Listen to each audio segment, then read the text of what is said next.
천상천하 유아독존이라는 말이 있습니다. 천하에 하늘과 땅에 오직 누구만 있다? 나만 있다. 이게 어떤 젊은 날의 치기로 본다면 참 멋진 말 같은데, 근데 사실은 천상천하 유아독존으로 존재할 수 있는 사람은 세상에 없습니다. 사람은 누구나가 아무리 뛰어나도 아무리 탁월해도 그 부모에 의해서 나아지게 되고 형제간 속에서 자라나게 되고 선생님께 배우고 익혀서 지식을 쌓고 스승님께 그 인격과 성품을 함양받으면서 성장하기 나름입니다. 천상천하 유아독존은 있을 수가 없지요. 오늘 우리가 말씀을 통해서 기독교 역사 속에서 위대한 인물들을 만나보게 될 것입니다. 그런데 그 위대한 인물들의 사역과 일들을 우리가 함께 살펴보는데, 오늘의 초점은 그분들이 아니고 그분들이 그렇게 위대하게 될 수 있었던 배경에 있는 분을 함께 살펴볼 것입니다. 일종의 멘토 아니면 뒤에서 가이드, 안내자 역할을 했던 그분을 좀 만나보게 될 것입니다. 그러면서 오늘의 말씀이 여러분에게 보이지도 않는 그 한 영혼이 저런 위대한 일을 할 수 있구나를 깨달으면서 한 영혼의 중요성, 그리고 또 나를 지금까지 키워줬고 이렇게 여기까지 주일날 이 좋은 날 빠지지 않고 주일을 성수하면서 예배 드릴 수 있도록 인도해 주었던 나의 그 바나바, 나의 그 한 사람 누군지에 대해서 다시 한번 기억하면서 감사한 마음을 되새겨보고, 그러면서 나도 누군가에게는 그러한 가이드 또 안내자가 되기를 다짐하고 소망하고, 그러면서 이 말씀이 은혜가 되는 복된 역사가 있으시길 주의 이름으로 축복합니다. 여러분들은 기독교 역사에서 예수님을 빼고 가장 위대한 사람이 누구라고 생각하십니까? 네. 어떤 분들은 베드로라고 생각할 수 있는 분들이 많이 계실 겁니다. 12 제자 중에 수석 역할을 했고 예수님을 따라 십자가에 죽으시면서 거꾸로 십자가에 못 박힌 충직한 제자 베드로가 정말 위대한 사도다라고 생각할 수 있을 겁니다. 가톨릭에 있는 사람들은 다 베드로를 그렇게 추앙하죠.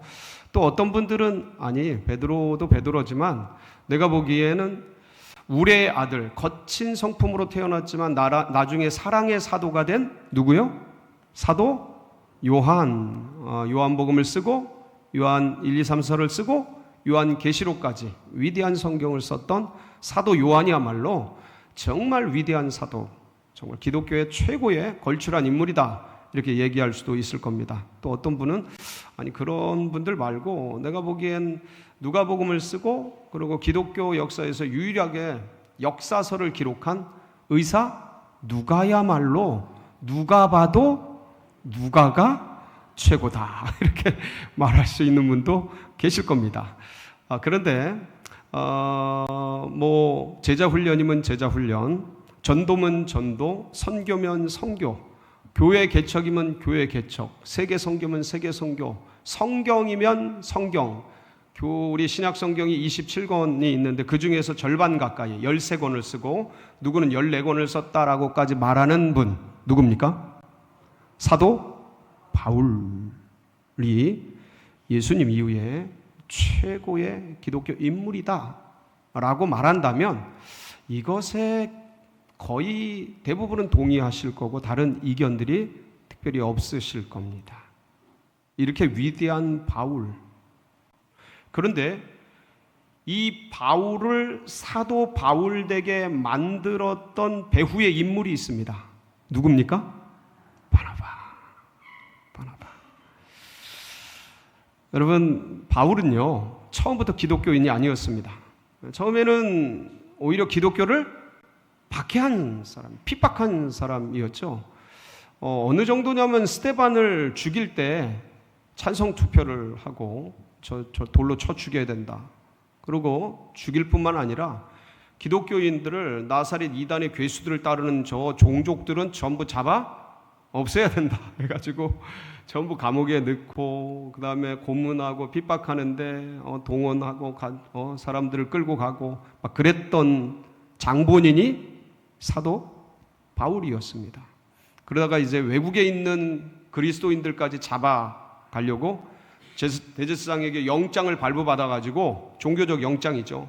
그래서 이 기독교인들은 싹을 잘라야 돼, 박멸해야 된다라는 철저한 그런 충성심을 가지고 기독교인을 박해했던 인물이 사도 바울이에요. 그런데 다메섹에 가다가 갑자기 누구를 만납니까? 예수님을 느닷없이 만나죠. 예고도 없이. 지금도 오늘날도 이슬람 지역에 이런 일들이 일어납니다. 여러분들 놀랍게도 이런 일들이 일어나요. 환상으로, 꿈으로. 지금도 바울이 만난 것처럼 누구도 어떻게 안 했는데 갑자기 꿈에서, 환상에서 예수님을 만나가지고 기독교인으로 돌아오는 사람들이 이슬람인들 중에서도 있습니다.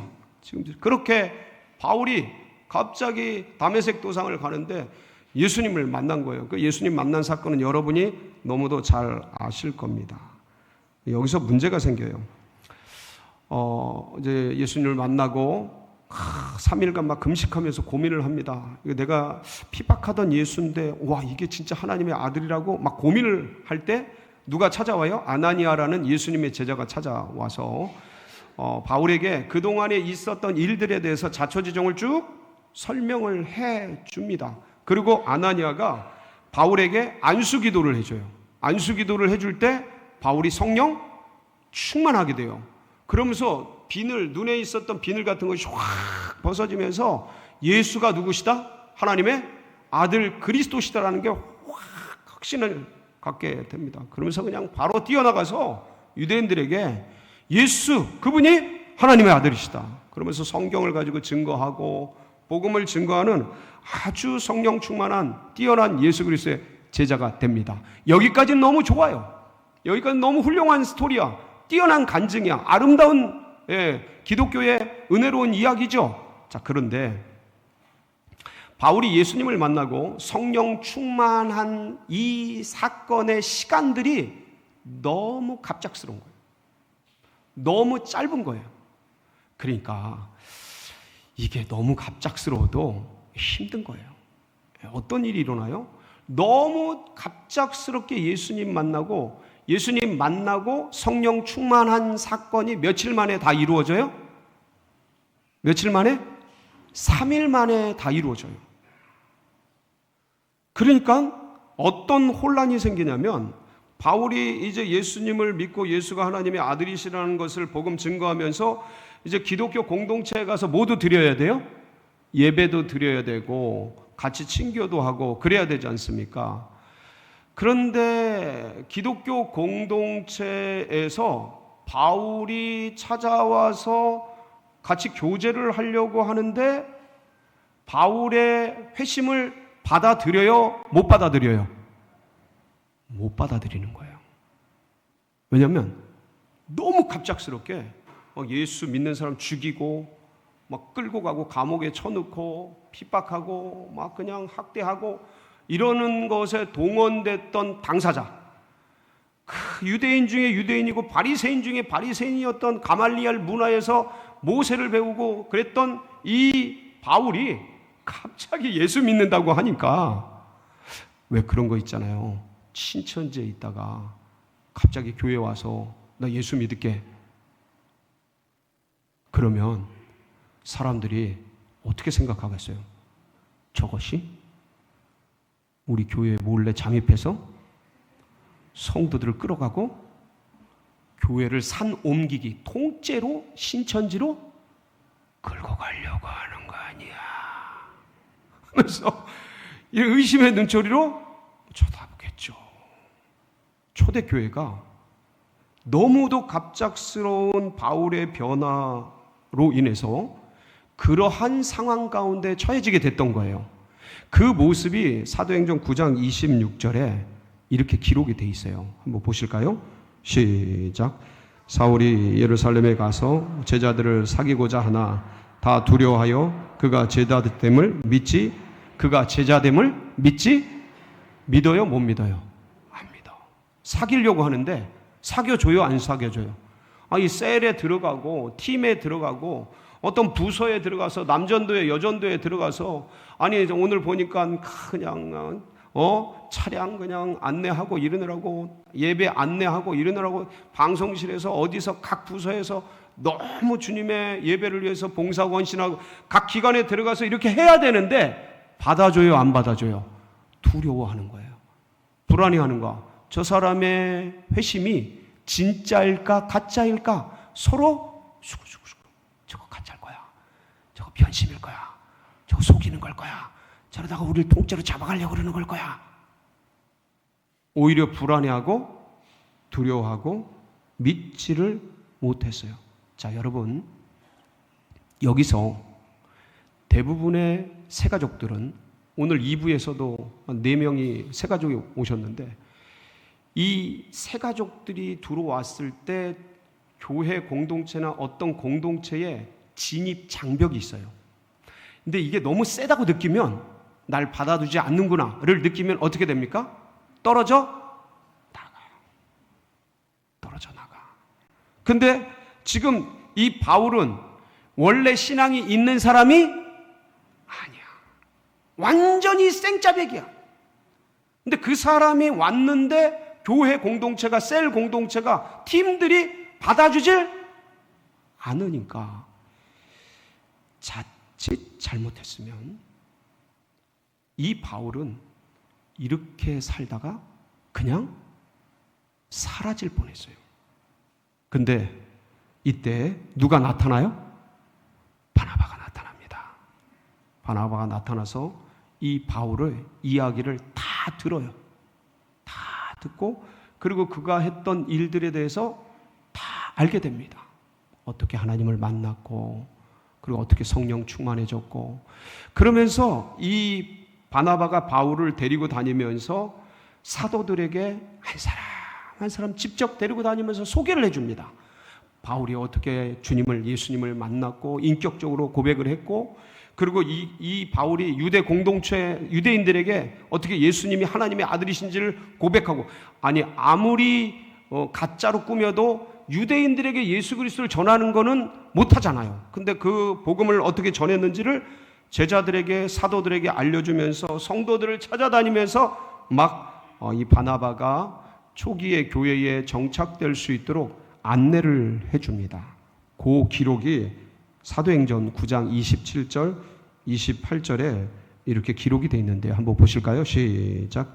바나바가 데리고 사도들에게 가서 그가 길에서 어떻게 주를 보았는지와 주께서 그에게 말씀하신 일과 다메섹에서 그가 어떻게 예수의 이름으로 담대히 말하였는지를 전하니라. 사울이 제자들과 함께 있어 예루살렘에 출입하며 그러니까 그때서야 사도들이 마음을 안심하고 열고 그리고 이제 받아주기 시작한 거예요. 그래서 이제 교회 공동체, 예루살렘 공동체죠. 거기서 이렇게 출입하며 다니며 그리고 이제 어떤 기관에 들어가서 섬기기도 하고 교제도 하고 이럴 수 있었을 것입니다. 자, 문제는 뭐냐면 성령 충만한 사람이 이 바울이었잖아요. 근데 이 바울이 그러한 일들을 했던 것들을 바나바가 일일이 설명하고 알려주고 멘토링 해줬단 말이에요. 근데 바울의 변화는, 바울의 회심은 기독교 공동체에도 충격을 주었지만 어디에도 충격을 줬어요? 유대 공동체에도 충격을 줬던 거예요. 왜냐하면 자신들의 열심당원이었던 바울이 어느 날 갑자기 뭐가 됐어요? 아니 왼수 같고 아주 적대해야 될 핍박하던 박해하던 그 기독교 공동체 무리가 돼버린 거예요. 그러니까 이 유대 공동체 내에서는 바울이 어떤 사람이에요? 배신자 중에 가장 최고의 배신자가 돼버린 거예요. 그래서 그 유대인들에게 복음을 전하고 있으니까 열심당 유대인들 중에서도 아주 과격파 유대인들이 있어요. 그러니까 얼마나 화가 났는지 바울을 뭐 하려고 그래요? 죽여버리려고. 저런 것들은 없애야 된다. 그러면서 그 바울을 어떻게든 찾아가지고 죽이려고 하는 유대 공동체의 그 적개심과 그 다음에 사실 기독교 공동체도 바나바에 의해서 이 바울이 소개되고 사도들이 알게 되고 찾아다니면서 알려서 이제 몇몇 사람들에게 알려는 졌지만, 사실은요, 바나바가 아무리 한다 해도 전체를 다 할 수는 없잖아요. 그러니까 너무 짧은 기간이다 보니까 생긴 후유증 중에 하나인 거죠. 바울이 예수님을 영접했다는데 그게 진짜일까? 의구심? 저 사람의 변화가 바나바가 데리고 다니면서 보증을 하는데 저건 지켜봐야 되지 않을까 하는 합리적인 의심들이 사실 초대 공동체 내에 사도들도 의심했었고 불안해했으니까 일반 성도들은 그런 마음을 쉽게 지우질 못하고 있었던 거예요. 그러니까 기독교 공동체의 사도 바울에 대한 의심과 의구심과 그 다음에 유대 공동체의 바울을 죽이고자 하는 배신감, 이런 것들이 합쳐져서 바울은 결국 예루살렘에 남아있지 못하고 고향인 다소로 낙향하게 됩니다. 여러분들도 이번에 8월 한가위에 다들 고향을 다녀오시고 부모님을 뵈신 분들이 많이 계시겠지만, 어떤 힘든 일이 생기고 어려운 일이 생길 때 가끔 어디를 찾아요? 고향을 찾죠. 바울은 성공하려고 예루살렘으로 올라온 사람인데 그 교회 공동체와 유대 공동체의 핍박과 의구심과 어려움 속에서 할 수 없이 고향인 다소로 낙향을 하게 되는 거예요. 그 모습이 사도행전 9장 30절에 이렇게 기록이 됩니다. 시작. 형제들이 알고 가이사랴로 데리고 내려가서 다소로 보내니라.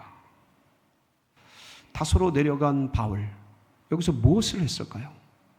여러분 한번 생각해 보세요. 의기충천한 바울이, 명석한 머리의 소유자, 그런데 거기서 갑자기 예수를 알고 뜨거운 심령, 열정이 불타는 그 바울이, 그런데 교회 공동체의 의구심과 유대 공동체의 적개심과 여러 가지 속에서 고향에 낙향해서 머물러 있을 때 마음이 얼마나 힘이 들었을까요? 진짜 주님을 위해서 목숨 걸고 자기 생명을 드릴 준비가 되어 있는데, 이게 오히려 기독교 공동체가, 유대 공동체가 죽이려고 하고 준비가 안 돼 있어서 가슴 속에 들어오는 이 답답함, 이 어려움, 이거 굉장히 사람을 침체되게 하고 분명히 힘겹게 하는 그런 일이 됐을 거라고요. 근데 이때 마침 스데반의 박해를 통해서 흩어졌던 기독교인들 중에 어떤 무리들이 안디옥이라는 지역에 내려가서 예수님이 그리스도인 걸 증언하게 됩니다. 복음을 전하게 돼요. 그때 안디옥에 있었던 사람들이 이 예수님의 복음을 받아들이면서 안디옥에 부흥의 불길이 일어나게 됩니다. 교회가 싹트고 있는 거예요.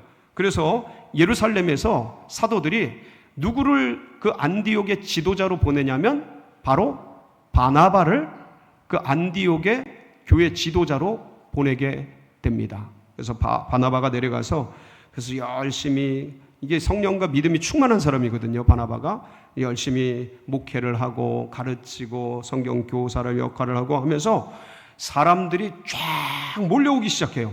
굉장히 튼실하게 성장을 하게 됩니다. 근데 이 큰 교회 공동체를 홀로 감당할 수 있어요, 없어요? 이게 너무 어려운 거예요. 그래서 누구를 생각해요? 바울을 생각합니다.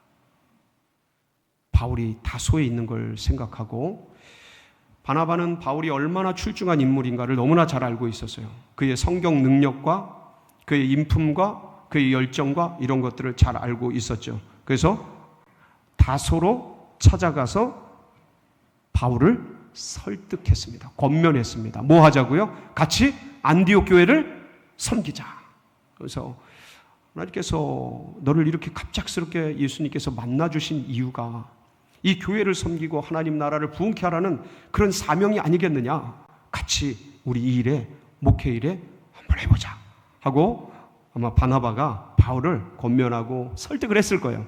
그래서 이 사도 바울이 바나바와 함께 안디옥 교회에 합류하게 됩니다. 그리고 열심히 말씀을 가르쳐요.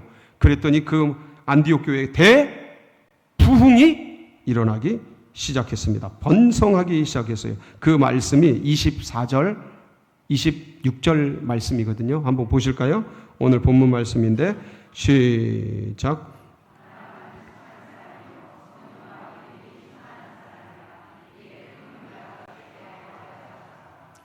만남의 안디옥에 데리고 와서 둘이 교회에 1년간 모여 있어 큰 무리를 가르쳤고 제자들이 안디옥에서 비로소 그리스도인이라 일컬음을 받게 되었더라.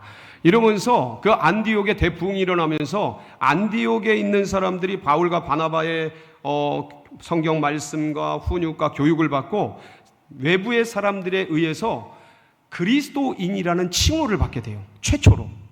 그러니까 기독교 역사에서 처음으로 예수님을 따르는 사람들, 이게 나쁜 말이 아니에요. 굉장히 좋은 말이에요. 물론 사람들은 어떤 의도에서 했는지 모르지만 우리로서는 예수님을 따르는 사람들인 거예요. 그래서 그리스도인이라는 칭호를 받는 엄청난 역사가 일어나게 됩니다. 그리고 여기에서 그칠 뿐만 아니라 이 안디옥 교회는 세계 선교회도 엄청난 역사를 감당해요. 그래서 이 안디옥 교회가 나중에 예루살렘 교회와 함께 안디옥 교회는 세계적인 교회로 성장을 하게 됩니다. 우리 교회가 그런 교회 되기를 축복합니다. 이 안디옥 교회가 위대한 교회가 돼요. 그래서 이 바울과 바나바를 안디옥 교회에서 따로 선교사로 세우게 됩니다. 그 말씀이 어디에 나오냐면 사도행전 13장 1절에서 3절 말씀에 기록이 되어 있는데 이렇게 같이 읽습니다. 시작. 안디옥 교회에 선지자들과 교사들이 있으니 곧 바나바와 니게르라 하는 시므온과 구레네 사람 루기오와 분봉왕 헤롯의 젖동생 마나엔과 및 사울이라. 주를 섬겨 금식할 때에 성령이 이르시되 내가 불러 시키는 일을 위하여 바나바와 사울을 따로 세우라 하시니 이에 금식하며 기도하고 두 사람에게 안수하여 보내니라. 이러면서 그 유명한 바울 바나바의 세계 전도여행, 1차 전도여행이 시작이 됩니다. 근데 바울과 바나바가 떠날 때 수행원으로 누굴 데려가냐면 마가 요한이라고 불리우는 사람을, 마가를 데리고 가요. 이 마가를 데리고 가는데 문제는 뭐냐면 밤빌리아 지역에서 선교를 하러 막 떠날 때, 사실 이때 선교는 우리 우리 서울제일교회 JDTS에서 이제 훈련을 하고 이제 마지막에 한 주간 현장 실습, 선교를 떠나지 않습니까? 이때는 전부 준비를 해가지고 재정도 준비하고 계획도 하고 뭘 할지 전부 준비해서 떠나요. 그러니까 그렇게 물론 쉽지는 않지만 그렇게 어려운 그런 여정은 아니에요. 근데 이때의 바울과 바나바의 선교팀은 뭐가 준비된 게 아니에요. 그냥 주님께서 말씀하셔서 그냥 떠나는 거야.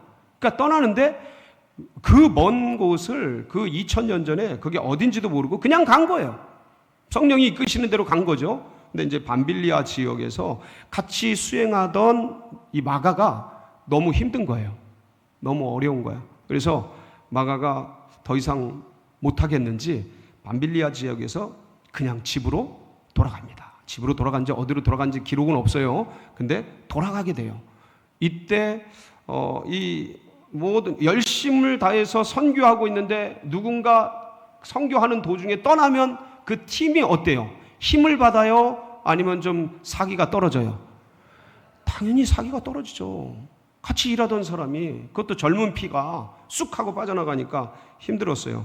근데 어쨌든 하나님의 은혜 속에서 바울 바나바가 1차 전도 여행을 은혜 중에 마치고 돌아오게 됩니다. 그리고 바울이 우리 1차 전도 여행 때 같이 세웠던 교회들을 돌아보자 하고 바나바에게 권면을 합니다. 좋다 그래가지고 같이 의기투합해서 2차 전도 여행을 준비하는데 이때 마가를 데리고 가자라는 부분에 있어서, 수행원으로 마가를 두자는 부분에 있어서 바울과 바나바가 부딪히게 됩니다.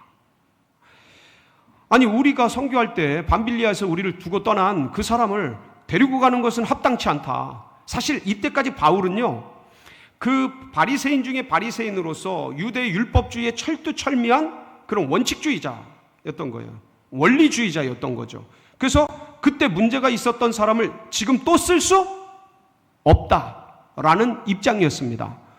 그러니까 틀린 말은 아니죠. 근데 바나바는 그럴 수도 있지만 사람이 어리고 힘들 때는 실수도 할 수 있지 않냐. 한 번 실수는 병가의 상사인데 그래도 잘 다독이고 잘 훈육하면 떡잎이 좋으니 아마 좋은 인재가 될 거다. 데리고 가자. 이게 서로 꽝 하고 부딪힌 거예요. 그 부딪히는 장면이 사도행전 15장 36절 40절에 이렇게 기록이 되어 있습니다. 시작. 바울이 바나바더러 말하되 우리가 주의 말씀을 전한 각 성으로 가서 형제들이 어떠한가 방문하자 하고 바나바는 마가라 하는 요한도 데리고 가고자 하나 바울은 밤빌리아에서 자기들을 떠나 함께 일하러 가지 아니한 자를 데리고 가는 것이 옳지 않다 하여 서로 심히 다투어 피차 갈라진. 바나바는 마가를 데리고 배 타고 구브로로 가고 바울은 신라를 택한 후에 형제들에게 주의 은혜의 부탁함을 받고 떠나. 거기 39절에 보면 서로 어떻게 해요? 심히 다투어 싸웠다는 거죠. 예, 서로 양보함이 없이 치열하게 다툰 거예요. 그리고 서로 어떻게 해요? 갈라서 버려요. 사실 이 뒤로 바나바는 성경 역사 속에서 거의 사라지게 됩니다. 그리고 바울의 선교 역사만이 기록이 남아요. 그러니까 어떤 분들은 그런 얘기를 해요. 그래서 이때 바나바가 잘못했다. 그러니까 성경이 바울을 중심으로 성경 역사를 기록하지 않냐. 바나바는 사라지지 않았냐. 근데 사실은 성경의 역사를 보면 바나바는 그런 역할이 아니에요. 뒤에서 조용히 조력하고 섬기는 역할이지, 이때 시대는 베드로에서 바울로 연결되는 그런 시대였던 거예요. 그러니까 그래서 바나바가 잘못하고 바울이 맞기 때문에 바나바가 성경 역사에서 사라진 게 아닌 거예요. 왜 그러냐면 이렇게 해서 바울은 선교 역사 속에서 엄청난 역사를 이루고 그리고 자기의 멘토였던 바나바를 뛰어넘어서 위대한 지도자로 세움받게 됩니다. 초대교회에서 바울만큼 빠르게 위대한 사도로 칭송받는 사람이 없을 정도로 세계 선교의 엄청난 역사를 감당하면서 청출어람을 해요.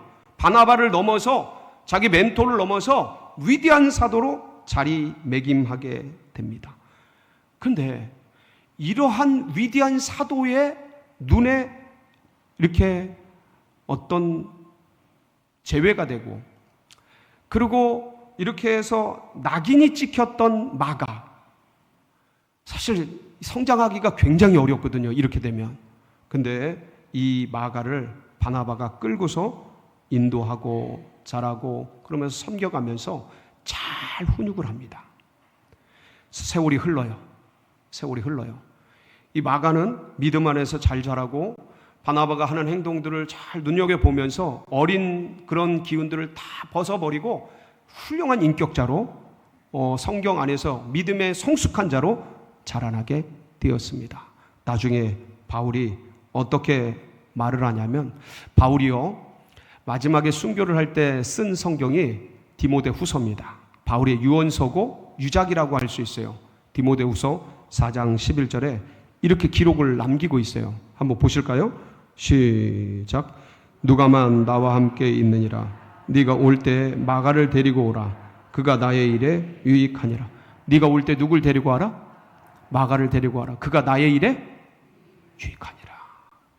여러분, 이 성경이 그냥 단순히 쓴 성경이 아니고요, 어떤 면에서 바울에게 눈밖에 났던 사람, 그래서 공동체에서 제외됐던, 어떤 인식에서 제외됐던 사람, 쓸모없는 사람이라고 여겨졌던 그 마가, 사실 지도자가 그렇게 생각하고 그리고 그렇게 행동하면 사실 그 공동체에서 살아남을 사람이 잘 없습니다. 그런데 그 마가를, 어린 마가를 바나바는 데리고 다니면서 훈육하고 교육하고 훈련하고 멘토링하고 섬겨주고 안내하고 가이드했던 거예요. 그래서 교회 안에서, 교회 공동체 속에서 훌륭하게 자라나서 어떤 일가를 이룬 거예요. 그러니까 이제 바울이 그걸 알고 누구를 데려와라? 마가를 데려와라. 그가 나의 일에 유익하다 하고 성경에 남긴 뜻은 내가 실수했다. 그는 참 좋은 인물이다 라는 것을 공동체에게 공개적으로 알리고 자기의 실수를 공식적으로 고백하는 내용입니다. 여러분, 이 마가는 그렇게 바울의 마지막 유작에 거론되면서 인정받았을 뿐만 아니라 그 정도가 아니고요. 여러분, 우리 성경이 사복음서로 기록이 되어 있잖아요. 이 사복음서 중에서 제일 먼저 쓰인 복음서가 어떤 거죠? 마가복음입니다. 마가가 최초로 복음서를 기록하게 됩니다. 그리고 마태와 누가가 이 최초로 기록된 마가복음의 복음서를 보고 참조해서 원서처럼 여겨서 기록을 하게 돼요. 그래서 마태복음, 마가복음, 누가복음을 보면 서로 비슷하죠. 마가복음을 참조했기 때문에 그렇습니다. 그러니까 이 복음서 역사 속에서 가장 위대한 걸작인 마가복음을 기록한 사람이 누구라고요? 마가였던 거예요. 훌륭한 인재로 세워지고 성경의 놀라운 기록자로 세워진 사람, 그가 마가예요.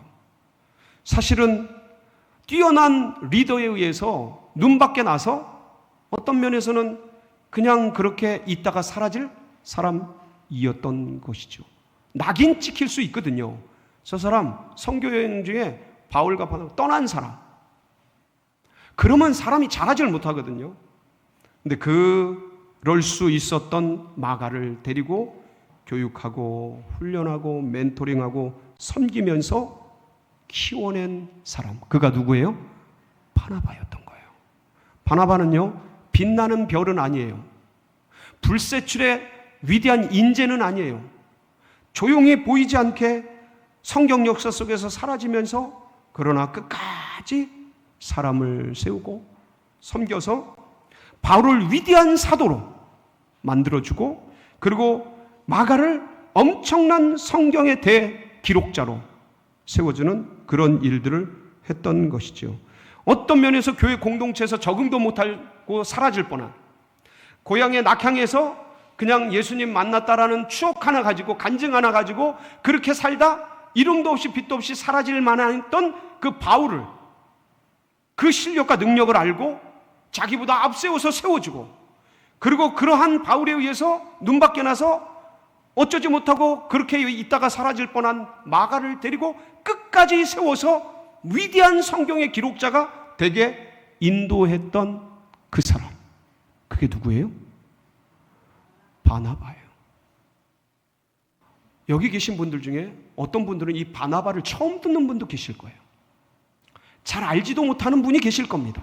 바라바 아닌가? 바나바가 누구지? 바라바하고 바나바하고 헷갈릴 분도 계실 거예요. 근데 바나바는 이렇게 빛나는 별들이 떠오르도록 캄캄한 밤하늘의 역할을 했던 사람입니다. 사랑하는 성도 여러분, 나를 나되게 했던 나의 바나바가 있을 겁니다. 그분들 때문에 내가 지금 여기서 이렇게 예배를 드리고 주님을 믿고 신앙하면서 이 길을 걸어갈 수 있게 되었습니다. 그렇다면 우리도 또다시 천하보다 귀한 한 영혼을 어찌하든지 잘 세우고 섬겨서, 그리고 저 둔촌동에 예비된 영혼들, 그 한 영혼을 주께로 어떻게든 인도하여서 그들을 바울과 같이, 그리고 마가와 같이 하나님 나라와 교회를 위해 충성되게 일할 수 있도록 도와주는 21세기 바나바가 바로 여러분이 되시기를 주님의 이름으로 축복합니다. 같이 기도하시겠습니다.